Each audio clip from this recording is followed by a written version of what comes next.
Roy Jones Jr. na área, caralho. Como é que estamos, meu povo? Tudo bem, mano. Sempre bem. Olá, que bom ter você aqui na Countline. A congregação da Countline vai ficar muito empolgada em ver que você veio bater um papo comigo. Como você tem passado? Estou bem, mas não posso reclamar. Então você conseguiu uma coleção e tanto de animais de fazenda. De onde veio tudo isso? Quando eu era criança, sabe, eu tinha animais o tempo todo e eu gosto de todos os tipos de animais, mas o que as pessoas não conseguem perceber é que o boxe me levou a procurar animais que lutavam. E quando eu procurava animais que lutavam, era porque tudo que eu aprendi no boxe, eu podia usar o que Deus deu a esses animais lutadores para ajudar a levar meu conhecimento de boxe a um outro nível. Então fiquei obcecado com a rinha de galos porque percebi que eles lutavam. E os bons, os que são bem criados, lutarão até a morte. E eu acho que se você é um lutador, deve estar disposto a lutar até a morte. Se você não está disposto a morrer por algo, então não devia viver. E uma vida vale a pena morrer por ela. Então, eu me tornei muito próximo dos galos de briga, mas eu estive comigo durante toda a minha vida porque eu os observei e os estudei enquanto crescia. Então, eu continuo a criá-los porque eu os amo e os entendo, sabe? Você tinha galos pela casa quando era criança? O tempo todo. Sim, galos, eu tinha porcos, eu tinha vacas, eu tinha cavalos, não lido muito com os cavalos. Um amigo meu tem alguns cavalos no meu quintal, mas eu realmente não lido mais com cavalos porque eles dão muito trabalho e eu fico fora demais para cuidar deles. Mas eu tento manter algumas galinhas aqui e ali só, e eu como os ovos e sabe, e também como alguns dos frangos mais jovens. E sabe, é bom para tudo. Sim. Qual animal que você estudou ao longo da sua vida mais contribuiu para o seu estilo de luta? Os galos de briga. Foi o que eu te disse. É por isso que eu os estudo tanto, porque estudar os galos de briga te ensinou a, tipo, você os vê crescer e os observa quando se tornam alguém. E quando começam a saber que são alguém, eles têm um andar diferente, eles têm um respeito diferente, eles têm uma exigência de respeito diferente. E ao aprender isso crescendo, isso te ensina como deve se comportar enquanto sobe de posto e se torna uma força, pois os observei a vida toda. Então, é como se, embora eu tivesse um pai que era muito duro comigo, os galos de rinha ainda me mostraram, e era a vontade de Deus, ainda me fazendo saber que para ser o galo principal um dia, você tem que sempre se portar com uma confiança e uma postura sobre si mesmo que todos os outros sintam e respeitem. Então, até hoje você tem muitas galinhas, galos e coisas do tipo. Se você tivesse que selecionar outro animal que analisou durante toda a sua vida, estudando a maneira como eles lutam em combate, qual seria o segundo animal mais relevante que você estudou? Outro animal que estudei foi o tubarão, e as pessoas não compreendem que os tubarões são muito diferentes, mas são inteligentes. E é como se um tubarão te ensinasse uma coisa linda sobre a vida, porque, embora um tubarão seja mais poderoso que uma foca, ele não simplesmente corre, agarra uma foca e a derruba. Não. Ele atinge aquela foca e a fere, depois se afasta dela e a deixa sangrar e enfraquecer, porque a foca ainda é capaz de arrancar os olhos dele. Ele recupera os dentes, ele se cura das feridas e tudo mais, mas não ganha outro par de olhos. Se ele perder os olhos, acabou. Então, embora ele seja muito mais poderoso que uma foca, ele ainda atingiu bem a foca e depois a deixou sangrar para enfraquecer antes de voltar e comê-la. Porque se ele for muito cedo, ele mesmo pode ficar ferido para sempre. E isso te ensina a mesma coisa no boxe. Um homem ferido é um homem muito perigoso. E eu tinha um amigo chamado Smoke Gunna, ele estava lutando com Kevin Kelly. Ele tinha o Kevin todo arrebentado, mas ele deveria ter... Se ele soubesse algo sobre o tubarão, ele teria se afastado do Kevin, deixado o olho cansar mais um pouco, aí ele o teria pego. Você me entende? A mesma coisa aconteceu na última luta Marquês-Pacquiao. Pacquiao tinha Marquês todo machucado. Tudo o que ele tinha que fazer era ficar longe do Marquês por 2 rounds e continuar a boxear, deixar aquele olho inchar mais, deixá-lo sangrar mais e eles teriam que parar a luta. Mas em vez disso ele pensou, já que o machuquei, vou pular aqui e matá-lo. Se você sabe o que aquele tubarão faz, sabe que não é uma ideia inteligente. Se Deus ensinou aquele tubarão, que é porque aquele tubarão não aprendeu de nós, Deus deu-lhe tudo o que ele tem. Então, se Deus incutiu naquele tubarão, não ataques aquela foca ferida até que ela esteja fraca o suficiente para não te causar nenhum mal. Então, sabes, não ataques um homem ferido até que ele esteja fraco o suficiente para não te causar nenhum mal. Então, se você está no ringue e percebe que tem um adversário ferido, certo? Você prolongaria a tentativa de nocaute final para que ele ficasse ainda mais fraco? Ou você iria para o abate como a pessoa que você descrevia antes? Se ele soubesse do tubarão, ele teria permitido que se prolongasse um pouco mais? Como você aborda essa situação? Eu avalio a situação. Ele está pronto para a matança? Ele está pronto para a refeição? Ou ele está pronto para a matança? Ou preciso esperar mais um pouco? Na maioria dos casos, eu os pego, depois me afasto, observo e espero para ver se o pego de novo. Se consigo, ótimo. Se não, eu só espero porque ele ainda não está pronto, entende? Assim que o deixo pronto, eu sei. Quando ele está pronto para ser comido, eu vou para o abate. Mas até lá, sou muito cauteloso e, sabe, muito protetor de mim mesmo, porque sei que cada golpe que ele der daquele ponto em diante será como se fosse o seu último golpe. Então ele vai colocar tudo de si. Então, se ele te acertar naquele momento, você será atingido mais forte do que o normal, porque ele sabe que a vida o está abandonando. Ele sabe que as chances dele estão se esgotando. A única chance dele é se ele conseguir acertar um golpe. Então, você precisa saber disso de antemão. Então, quando você se depara com um oponente e o deixa ferido, por assim dizer, ou percebe que ele está debilitado de alguma forma, e parece que é uma situação que varia caso a caso, não é sempre assim, depende da presa, né, do tipo de presa. Que mal ele está. Pois é, sim. Entende? E se você o acertar no lugar certo e ele estiver ferido de morte, você pode ir e comê-lo. Você o tirou de lá. Mas se ele não estiver tão ferido, então você precisa ser muito cauteloso na forma como o aborda. Porque ele ainda pode te fazer mal, mesmo estando ferido. E ele te fará ainda mais mal. Porque se está ferido, ele pensa que cada ataque é o seu último. Ele vai tentar te tirar desse ataque. Pois é, muitas vezes na vida, de uma forma geral, e tenho certeza que isso se aplica, inclusive, ao boxe, o homem mais perigoso é aquele que não tem absolutamente nada para perder. Claro, isso se aplica a absolutamente tudo. Por isso estudei tanto os animais, porque eles vivem de acordo com a natureza. Eles lutam do jeito da natureza. Você me entende? Então, quando você estuda isso, o ser humano não ensina isso. Deus teve que dar isso a eles. Você me entende? Então, quando você consegue compreender o que Deus deu aos animais, você aprende a usar isso da melhor forma possível e a seu favor. Então é tão interessante observar que quando a gente assiste a lutas e esportes de combate, tudo parece ser feito sem o menor esforço, especialmente para aqueles de nós que, como eu, não possuem grande conhecimento ou astúcia no boxe, nem nas suas complexas técnicas e variados estilos. Mas ao assistir a alguns dos seus melhores momentos e a algumas das suas lutas, que antecederam esta nossa conversa, o que mais me chamou a atenção e o que mais se destacou para mim na sua forma de lutar foi que me pareceu que, em muitas ocasiões, o seu próximo golpe era completamente imprevisível. Claro, e isso acontece porque se eles conseguem te prever, então eles sabem exatamente o que você vai fazer e podem se preparar para isso. A melhor coisa sobre lutar, a melhor coisa sobre esportes, a melhor coisa sobre qualquer competição é o elemento surpresa.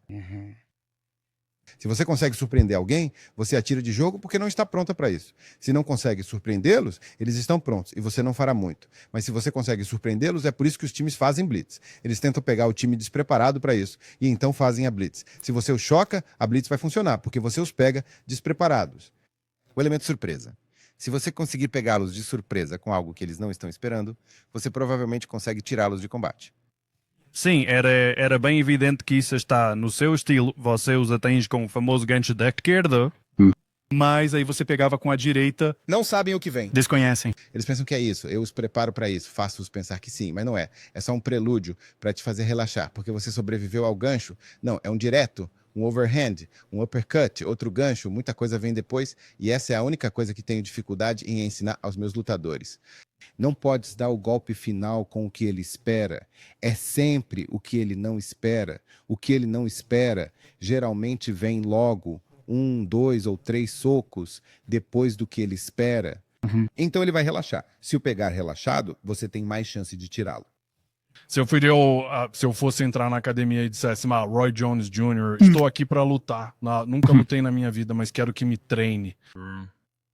Qual é o primeiro pilar fundamental ao treinar ou ensinar o esporte do boxe, começando do zero? O primeiro pilar é que avaliamos quem e o que você é. Pelo que vejo, você é alto, tem um longo alcance, então será um lutador de fora. Então, precisamos encontrar algo que lute como um louva-a-Deus, que ataque na ponta dos seus golpes. Então, eu provavelmente direi a você imediatamente, vá procurar um louva-a-Deus online. Louva-a-Deus lutam à distância porque têm braços mais longos. São animais longos e magros, mas lutam com alcance. Eles lidam com as coisas lá fora antes que cheguem aqui. Certo? Então, se estudar o louva-a-Deus, entenderá muito como lutar, porque é alto. Um louva-a-Deus é comprido. E ele afasta a perna, mas luta à frente. Tem que descobrir. Não pode lutar aqui, não é o seu porte. E existem algumas pessoas que o fazem, mas isso, para mim, vai contra o DNA. Eu não gosto de ensinar algo que vá contra o DNA, porque o DNA é aquilo que Deus já te deu. Ora, às vezes pode surpreender as pessoas por um tempo. mas a longo prazo não vai funcionar. Então determine qual a constituição física e depois jogue com esses pontos fortes. Sua primeira. Sim, e aí a gente chega e começa a treinar, sabe, né? Em termos de técnica, eu nunca boxeei um dia na minha vida, certo? Por onde você me faria começar? Você começa ensinando a postura certa, a forma correta de movimentar os seus pés. E depois você inicia com um jab. E aprender a sua postura e a forma correta de movimentar os pés, ambas essas coisas são absolutamente essenciais, porque a sua postura é o seu equilíbrio. Movimentar os seus pés é movimentar as suas armas por aí. Se os seus pés não conseguem se mover, as suas armas também não conseguem se mover. Então, é muito importante saber mover os pés, pois suas armas não se movem sozinhas. É preciso colocá-las em ação para que funcionem, e seus pés as levam para a ação. Poucos ensinam isso, só ensinam a bater no saco, nas manoplas, ensinam tudo sobre estas, mas estas são secundárias, pois se elas não te levam ao trabalho, o que você pode fazer? Começa pelos pés. Tanque. Então, quando você pensa num tanque, um tanque pode atirar para todo lado, certo? Mas o tanque precisa conseguir se mover até o local onde a ação está antes que adiante atirar para todo lado. Se não conseguir chegar onde a ação está, não vai adiantar nada atirar para todo lado, porque a ação está lá. Como eu disse, você pode atirar para todo lado, mas se não alcançar a ação, não serve para nada. Certo. Então, aquele tanque tem que ter esteiras que o levem para a ação. É para isso que servem os seus pés. Eles levam vocês para a ação. Eles levam as armas para a batalha. Onde está o footwork do Bud Crawford pra você? Tá num nível bem alto. Ele tem, eu dou um 8, sabe? Ele tem um trabalho de pés muito bom. E o bom dele é que ele consegue usar a esquerda ou a direita. E isso diz muito, sabe? Ele consegue movimentar os pés tanto como canhoto quanto como destro. Sua postura, no entanto, eu estava notando. Você é principalmente canhoto, está correto? Você é destro. Claro. Ok, agora faz mais sentido. É porque eu estava a ver a sua postura esta manhã e o seu pé esquerdo, na luta que eu estava a assinar, estava levantado, na maior parte, e você estava a dar... É o habitual. Certo, e isso foi o que me deixou meio perdido, porque quando eu penso, meu ponto de referência é beisebol ou futebol americano, certo?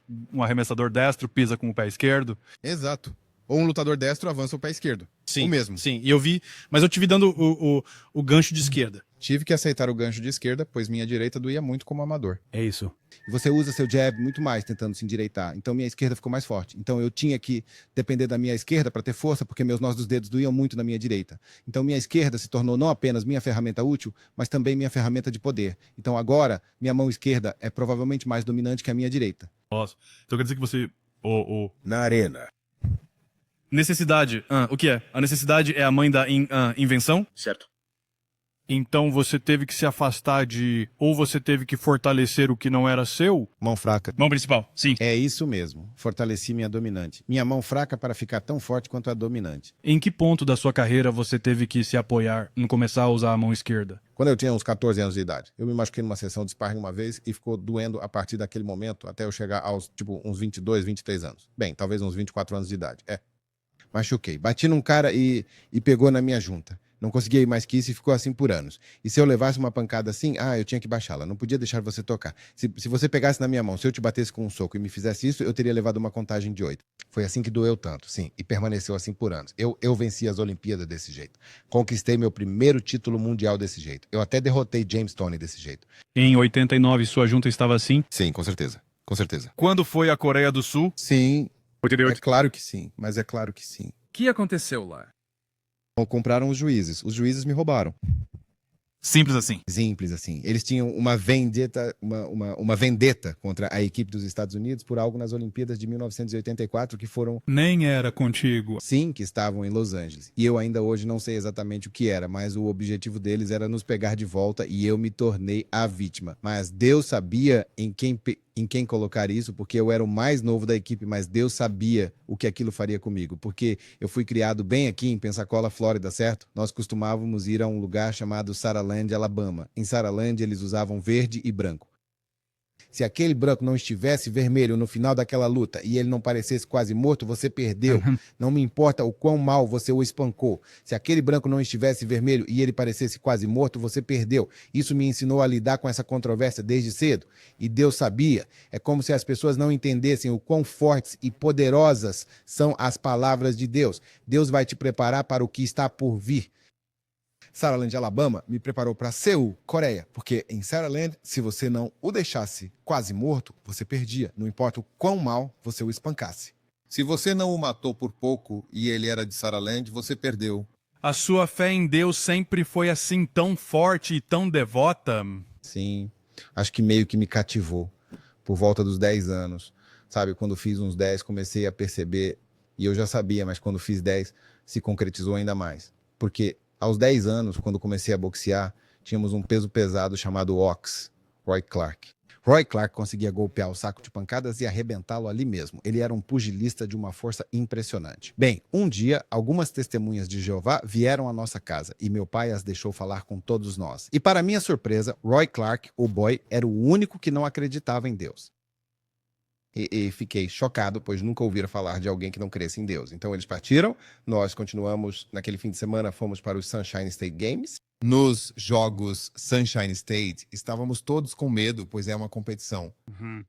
E só tínhamos 2, 3 lutas na época. Nenhum de nós era super experiente. Achávamos que Rupert Clark, o Ox, porque ele arrebentava um saco, e não tinha problemas, pois ele conseguia arrebentar um saco pesado com um soco. A força dele era impressionante, mas ele não acreditava em Deus. Quando chegamos ao local, todos saíram vitoriosos, exceto quem? O Ox, justamente aquele que não tinha fé em Deus. Aquilo me mostrou que não existe poder algum nesta terra que seja mais forte do que o poder de Deus.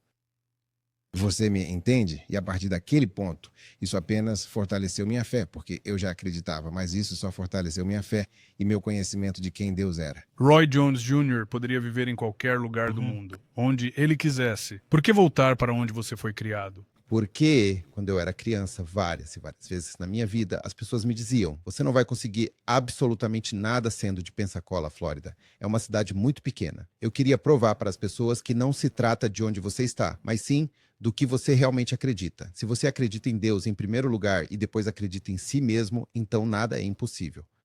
E para que a mensagem fosse clara, depois de cada luta, eu sempre dizia: Pensacola na área. Por quê? Porque eu quero que vocês saibam que eu não me mudei, eu não precisei me mudar. Quando Deus está contigo, quem pode estar contra ti? Certo. E os fatos eram esses. Então, eu fiquei aqui para provar esse ponto, mas também me manteve centrado sobre quem eu realmente sou. As coisas que eu faço hoje em dia, eu já as fazia quando era apenas uma criança pequena. Os galos, as cabras, as ovelhas, os pavões e também os perus. Tudo o que eu realizo agora é simplesmente um prelúdio, ou melhor, um aprofundamento e um avanço daquilo que eu já fazia na minha infância, porque essa é a minha verdadeira essência. Você mencionou seu pai ser duro. Parece que ele teve um papel muito importante pra te envolver no boxe, né? Isso foi algo que ele te apresentou, ou que você descobriu, bem, por conta própria quando criança? Não, ele meio que me apresentou. Ele via Muhammad Ali e eu via o quanto ele se divertia com ele. E o que eu via Muhammad Ali fazer era ser mais esperto que esses caras, irritando-os, e ele mantinha a calma, a cabeça fria, e os vencia justamente por isso. E eu percebi, porque eu era um grande agitador quando criança, então eu me dei conta de que se alguém me ensinasse a lutar, eu conseguiria fazer isso. Mal sabia eu que meu pai era boxeador na época. Então, eu ficava implorando pro meu pai lutar, implorando pra ele lutar, implorando pra ele lutar. E a propósito, eu era um baita jogador de futebol, eu era um mini Mike antes de começar a boxear, né? Bem, finalmente, quando fiz 10 anos, o meu pai começou a me treinar boxe, eu e mais alguns rapazes. E vejam só descobri aos 13 anos que meu pai, na verdade, costumava boxear. Meu pai, na verdade, tinha lutado com Marvin Hagler. Eu não fazia ideia, sim, eu não fazia ideia. Então, mas acho que ele não queria que eu soubesse muito sobre a carreira dele, porque ele não foi tão longe quanto queria ir com ela. Mas acho que ele aprendeu o que fazer e o que não fazer enquanto tentava boxear. Então, ele fez questão de me incutir tudo o que não se deve fazer. Você me entende? É que às vezes, como pais, eles podem ser um pouco opressores e você perde a noção de que um dia essa criança que você ensina será um homem adulto também e você terá que respeitá-lo como um homem adulto, ou será um problema. E acho que ele nunca aprendeu isso, por isso virei um problema. E até hoje não nos falamos. Ah, então você e o seu pai não conversam mais? Não, 2 leões. Quando um leão cresce, se torna adulto e deixa o ninho, ele não volta. Se ele voltar, ele volta para matar ou morrer. Eu entendo. Eu tenho É por isso que... E outras coisas que aprendi com os animais, porque quando criança eu caçava esquilos com meu pai. Sim. E às vezes a gente matava esquilos, não para comê-los, mas a gente os matava. E alguns deles tinham um pênis, mas sem bolas, não tinham testículos. E eu ficava pensando, por que será que eles não têm testículos? E meu próprio pai, que era um gênio em muitas coisas, um verdadeiro gênio, me ensinou que os esquilos fazem ninhos, sabe? O esquilo domina entre 5 e 25 fêmeas na região. Toda vez que uma fêmea tem filhotes, ele arranca os testículos de todos os machos para que não surja nenhuma competição e nenhum de seus filhotes cresça para ser sua competição. Ele fode a própria raça? Ele arranca as bolas da sua própria raça. Então isso me ensinou que, uau, meu pai não pode fisicamente arrancar minhas bolas, mas ele está basicamente tentando destruí-las mentalmente. E se ele mentalmente te desanima completamente, como você vai ser um campeão mundial, não vai acontecer. Então, o que você me ensinou, quando infundido com o conhecimento de Deus, me mostrou o que você realmente estava tentando fazer comigo. E isso me fez entender. Então, é como se eu me referisse ao esquilo naquela idade, mas quando envelheci, também tive que me referir ao leão, porque quando um leão fica velho o suficiente para partir, ele não pode voltar. E foi assim que me senti quando parti. Eu disse que tinha que ir embora. Eu sabia aos 13 que um dia teria que partir, e eu sabia que, uma vez que partisse, não poderia voltar. E foi o que aconteceu. Há um escritor do Mississippi, ele já faleceu. Ele se chamava, ou melhor, era conhecido como Willie Morris. E ele tinha um relacionamento muito, muito forte com o pai dele, o que eu também tenho, e ele escreveu uma frase uma vez. Era uma pergunta. Basicamente uma pergunta em aberto, questionando o mundo. Pode um rapaz realmente ser um homem enquanto o pai dele ainda está na Terra? Qual seria a sua resposta para isso? Ele pode, se o pai o respeitar, como um homem adulto, certo? Ele pode. E, em segundo lugar, ele pode se assumir a responsabilidade e compreender o que é a verdadeira definição de um homem e então avaliar a situação. Porque há alguns homens que sabem como permitir que seus filhos sejam homens. Como eu sei como permitir que meu filho seja um homem por causa do ambiente em que fui criado. Correto. Você me entende? Então você pode ser um homem enquanto seu pai está na terra. Sim, mas você só precisa saber quando chega a hora de cortar o cordão e dizer, ok, essa é a sua área, esta é a minha área. Você me entende? E se ele não aceitar isso, então você tem que se tornar como aquele leão. Você tem que sair e conseguir sua própria área e reivindicar seu lugar. E ninguém pode entrar nessa área e dizer que é o homem, a não ser você. E foi isso que eu tive que fazer. Você se via como um grande de todos os tempos, digamos, aos 14 anos? Não, eu não, mas eu sabia que ia ser um monstro. E eu também sabia que não ia conseguir fazer isso com meu pai do meu lado. Como treinador? Sim. Então, em que ponto vocês se separaram? Quando eu tinha uns 20, eu acho. E ele ainda te treinava? Ah, sim, com certeza. Ah, sim, com certeza. Então, quando você se afirmou como homem, vocês só batiam de frente e não tinha o suficiente, Imóveis para nós. Isso mesmo. Mas o que aconteceu, sabe? As pessoas não entendem o quão profunda é a minha história. Mas Deus me mostrava certas coisas e me dava indicações bem cedo, que me faziam saber que aquilo não ia funcionar de jeito nenhum, certo? Então eu tinha alguns rapazes que treinavam boxe comigo e que eram um pouco mais velhos do que eu. Toda vez que esses rapazes chegavam por volta dos 17, 18 anos, eles e meu pai entravam em conflito e acabavam indo embora. Meu pai treinou, na verdade, 4 campeões mundiais. Vince Phillips partiu para o exército e virou campeão mundial. Arthur Williams saiu e se mudou para Vegas. Virou campeão mundial. Roy Jones se destacou completamente, tornou-se campeão mundial. Então Roy Jones Jr. Pegou Derek Smoke Gaynor, o tomou sob sua proteção e o transformou em um campeão mundial. Mas meu pai foi o ponto de partida para todos nós. Então, ele é um homem, e tanto quando se trata de conhecer o esporte do boxe e treinar lutadores, é que a maioria das pessoas não entende que ele é tão dominante que quando chega a hora de você ser um homem, ele não sabe recuar e deixar você ser um homem, porque a dominância dele não permite isso. É por isso que, com o galo de rinha, eu pude entender, porque quando um galo de rinha atinge uma certa idade, uma vez que ele e o pai dele ficam assim e ele se excita, ou na idade em que ele pensa que agora quer uma fêmea, ele realmente ou mata o pai ou é morto por ele. A mesma coisa. E eu tinha que ter essa personalidade e essa atitude. Se Deus não me desse esses galos de briga, teria sido muito difícil para eu entender isso. seria difícil compartimentalizar e Claro. ver isso em perspectiva. Naturalmente. Isso te incomoda agora que você e seu pai não se falam? Não, não me irrita, porque eu entendo. Sabe, eu acabei de te dar 3 cenários diferentes do porquê não falamos. Certo. Então, é natural que eu entenda perfeitamente por que não o fazemos. É um leão e uma leoa. Eu não serei mais um filhote, não posso voltar a ser um filhote. Eu sou um leão. Então, todos esses 4 campeões mundiais diferentes, obviamente incluindo você, eram daqui? Todos eles eram Vinnie Phillips de Pensacola, Flórida, Arthur Williams de Pensacola, Flórida, Jerry Smoke, Gunner de Pensacola, Flórida, Roy Jones Jr. ainda está em Pensacola, Flórida. Então vocês possuíam estilos de luta que se assemelhavam, obviamente, com físicos distintos, DNAs diferentes e constituições genéticas e físicas variadas, mas a influência do seu pai como treinador se fez notar no desempenho desses 4 campeões mundiais. É claro que sim, todos nós tivemos inícios muito básicos e semelhantes.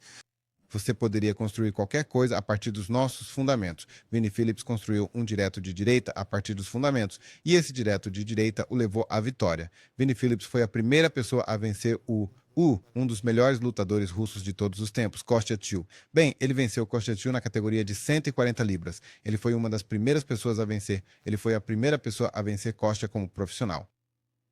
Incrível. Pois é. Então está na água lá embaixo? Está na água, mas também nos ensinamentos do meu pai. Ele ensina uma boa base. Se aprender o básico da escola de fundamentos do meu pai, pode adicionar quase tudo o que quiser.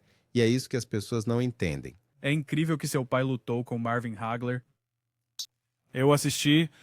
Uma luta que eu assisti, Roy, é Marvin Hagler. E esqueci quem era o... Tommy Hearns. Com certeza. Eu já o sei. A melhor luta de um round de todos os tempos. Puxa vida, isso é uma loucura. Quer dizer, eu sei que a grandeza não pode ser refeita. Mas eu queria mais merdas assim. Sim, aquela foi uma verdadeira luta. E nós, honestamente, isso acontece com bastante frequência. Só não vemos mais isso entre os grandes nomes.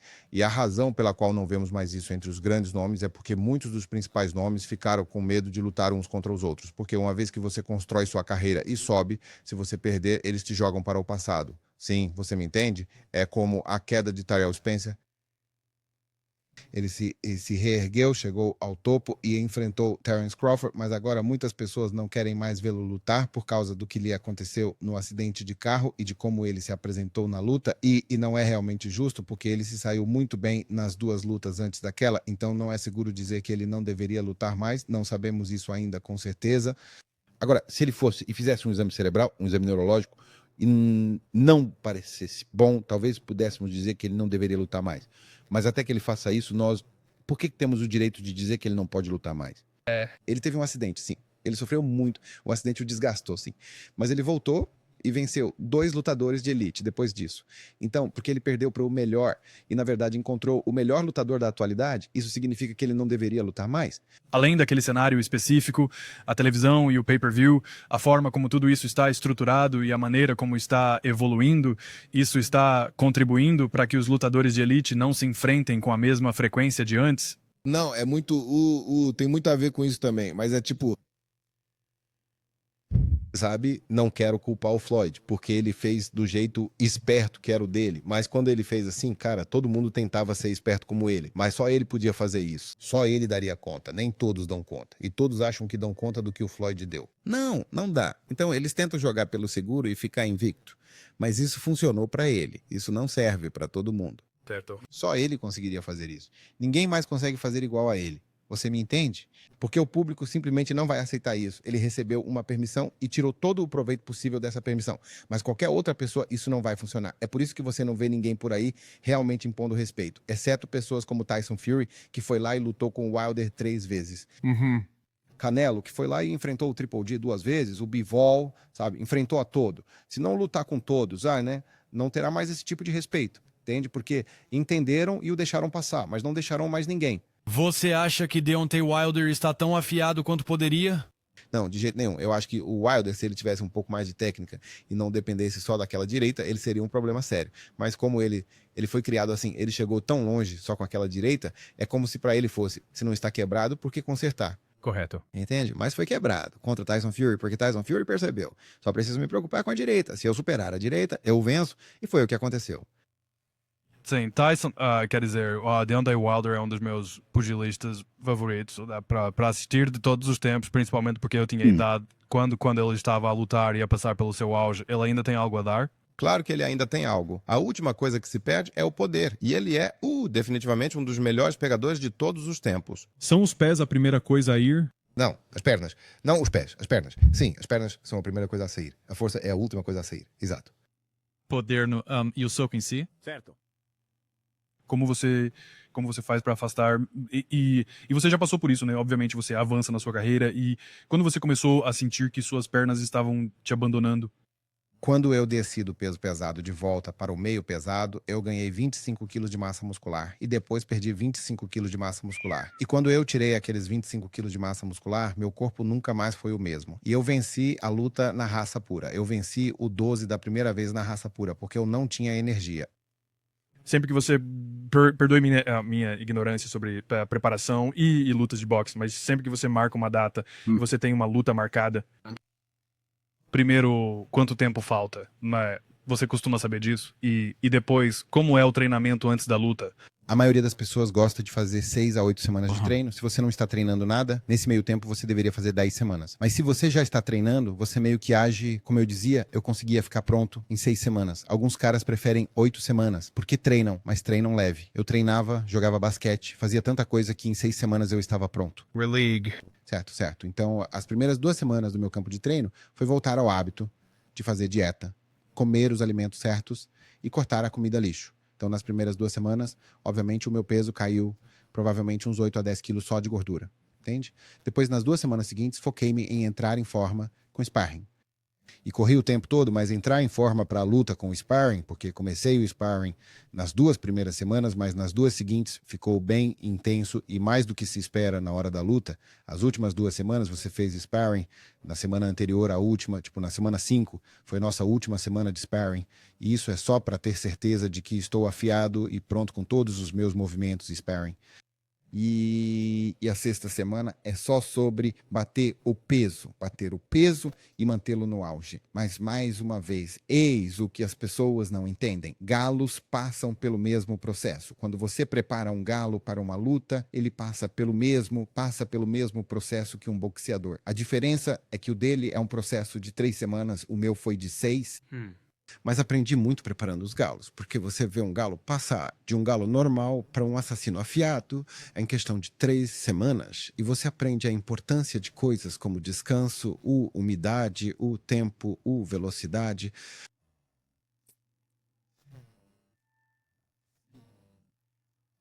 Você aprende muitas coisas. E o quão importante é levar esse cara ao auge, para que ele atinja o pico bem na hora da luta.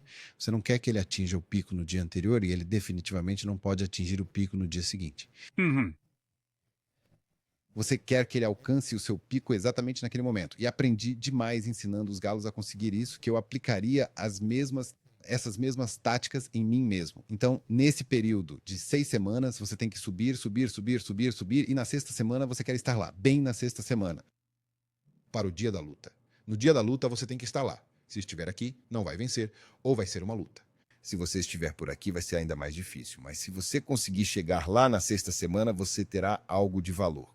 Eu imagino que no auge da sua carreira você tinha isso bem dominado. Quer dizer, você provavelmente fazia isso dormindo, como um relógio.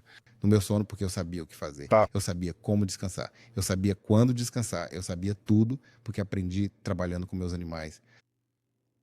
Nossa. Então, para enfrentar os galos, o tempo de preparação que eles têm é a metade do seu.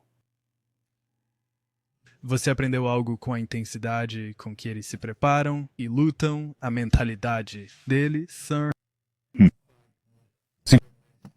Sim, aqueles que antigamente, não, e como eu já disse, isso é ilegal hoje em dia, então eu não faço mais, mas na época em que era legalizado, aqueles que eram super intensos o tempo todo eram os que realmente tinham o melhor desempenho. Às vezes, você encontra um que é um pouco mais relaxado, ele seria um pouco mais tranquilo, mas quando chega o dia, na hora da ação, ele aparecia.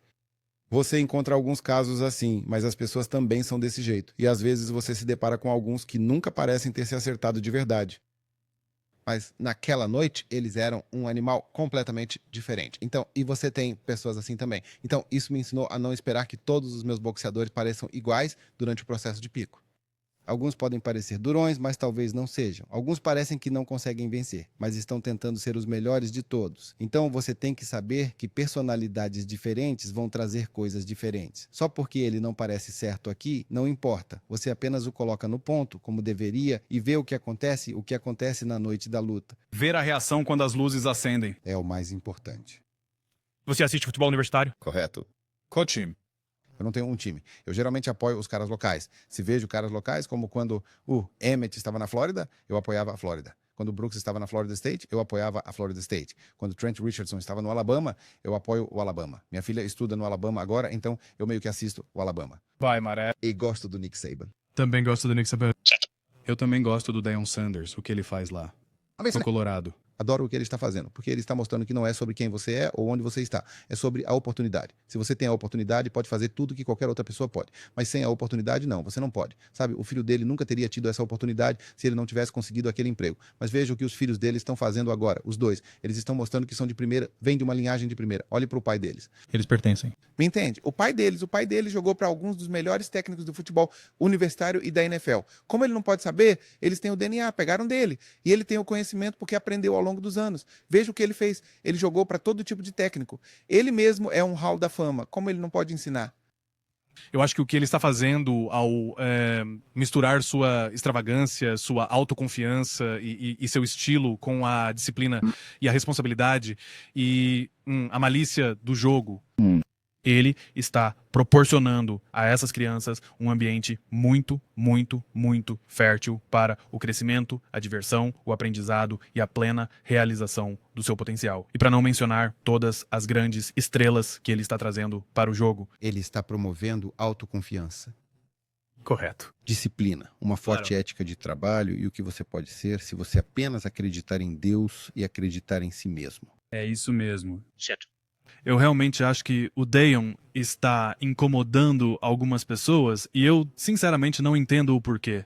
Porque o Deion, se a gente parar para ouvir o Deion, é só escutar uma coletiva de imprensa. Não olhe só para o sorriso chamativo do Deion. Não olhe só para o seu jeito de se vestir, porque ele vai ter todo o estilo, não é? E foque no conteúdo das palavras que saem da boca dele. E não será muito diferente daquilo que Nick Saban prega, é apenas transmitido de uma forma diferente. É nisso que você vai falhar, é o que você não percebe e vai perceber um dia. Não importa o que você faça, alguém vai odiar. Alguém vai assistir a esta entrevista que eu e você estamos fazendo agora e ter algo negativo a dizer sobre ela. Você não pode se preocupar com eles. Você se preocupa com aqueles que tiram as mensagens positivas do que estamos fazendo. Você se preocupa com aqueles que recebem as mensagens positivas e veem a luz por trás do que Deion está fazendo. Não se preocupe com o negativo. Sempre haverá negatividade em tudo. Se você é cristão, você acredita em Jesus Cristo. Bem, Jesus Cristo te dirá que se fizeram o que fizeram a ele e ele era perfeito, imagine o que farão conosco. Entende meu ponto? Eu faço. Se você é muçulmano, entende o mesmo. Seu objetivo é servir a Deus. Você não está tentando ser Deus porque não é perfeito. Mas se você orar todo dia para pedir arrependimento, isso te torna perfeito aos olhos de Deus. Você me entende? Então, não estamos aqui para sermos perfeitos. E acredite em mim, mesmo que a gente pense que é ou tente ser, alguém vai achar algo de errado em nós. É da natureza humana. Você me entende? Pausa. E a miséria adora a companhia. Pausa. Então, existem pessoas que são infelizes e que ficam procurando quem mais elas podem criticar, ou de quem podem falar mal, ou a quem podem tentar tornar infeliz. Você me entende? Se você os ouvir, você também ficará miserável. Mas se você for esperto, você os olha e ri. Porque sinto muito que você não esteja tendo um bom dia. Sinto muito que sua vida não esteja indo do jeito que você quer que ela vá. Mas a minha está. Então estou feliz, então não posso ficar bravo com você. E eu entendo sua raiva, mas é o que é. Aziel? Você considera que a sua percepção e o seu reconhecimento disso são resultados da sua fé cristã? Toda a minha fé em Deus em primeiro lugar. Eu tenho a fé cristã, mas eu também compreendo no que os muçulmanos acreditam. Portanto, eu entendo tudo isso. É que, para mim, nós sabemos que só existe um Deus. E tudo mais que foi enviado aqui, ele enviou. E dizem que Jesus era Emanuel, Deus entre nós. Bem, isso pode ser verdade. Dizem que Jesus era o Filho de Deus. Isso pode ser verdade. O profeta disse, quer dizer, os muçulmanos às vezes dizem que ele era um profeta. Isso pode ser verdade. O fato é que ele está voltando para nos buscar. Se você não acredita nisso, não me importa qual religião você seja. Na minha opinião, você está errado. A fé muçulmana ela é alvo de uma percepção muito, muito negativa, muito por causa do terrorismo que tem ocorrido no nosso país ao longo de, nos últimos 20, 25 anos e até mais tempo, como alguns dizem. Mas o que se esquece é que há muçulmanos muito devotos e muito pacíficos, que são a grande maioria, ao contrário dos terroristas que também representam essa fé. O que eles não percebem é que terroristas podem vir de qualquer tipo, forma ou religião. Você me entende? Não é só que as crenças muçulmanas são um pouco diferentes. Em alguns casos, mais forte que a maioria, porque o que as pessoas não entendem é que os muçulmanos veem o mesmo Deus que nós também vemos. Eles oram ao mesmo Deus a quem nós também oramos. Eles só não acham que Jesus era o Filho de Deus. Eles acham que Jesus era um profeta. Não importa, porém, porque eles ainda acreditam que Jesus está voltando para nós. Jesus vai voltar e remir nossas vidas. Ah, não o reconheci. Eles acreditam. Ninguém os conhecia, não conversavam, mas eu falei o bastante para entender que eles também creem que Jesus voltará para redimir. Eles só veem Jesus. A única diferença para mim entre muçulmanos e cristãos é que os cristãos acreditam que Jesus era o Filho de Deus, o que pode ser verdade. Os muçulmanos pensam que ele era um profeta, mas todos concordam que ele voltará para nos redimir. E se for o caso, como eu disse, meu único problema é se sabemos que Jesus volta para nos buscar. E se é profeta, por que não é o mais forte? É só isso que digo? Pois é ele que volta por nós. Ele tem que ser o melhor profeta de todos. Se ele e os cristãos acham que ele é o Filho de Deus, bem, todos nós, de certa forma, achamos que somos os filhos de Deus. Então, você me entende? Então, mas você não pode se prender a tudo isso, né? Porque não importa o que fosse. Se ele é o Filho de Deus, Deus o enviou. Se ele é um profeta, Deus o enviou. Não importa o que aconteça, Deus o enviou e ele vai enviá-lo de volta. Se você entende e acredita nessas duas coisas, para mim, não importa. Exatamente, exatamente. E contanto que isso leva uma pessoa a... Trate os outros com respeito, com dignidade e com muita compaixão.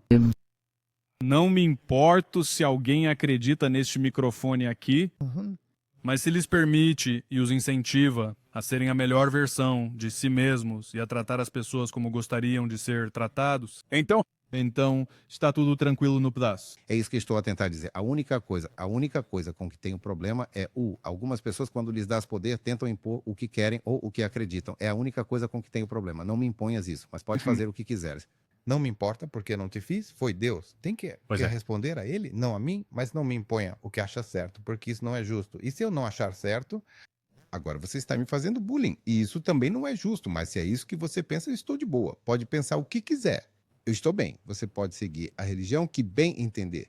Não tenho problema nenhum com isso. Por último, mas não menos importante, as pessoas também não percebem isso sobre os muçulmanos. O Alcorão e o Antigo Testamento são quase idênticos, com a diferença de que o Alcorão nunca foi alterado. A Bíblia, por outro lado, foi reescrita talvez umas 600 vezes.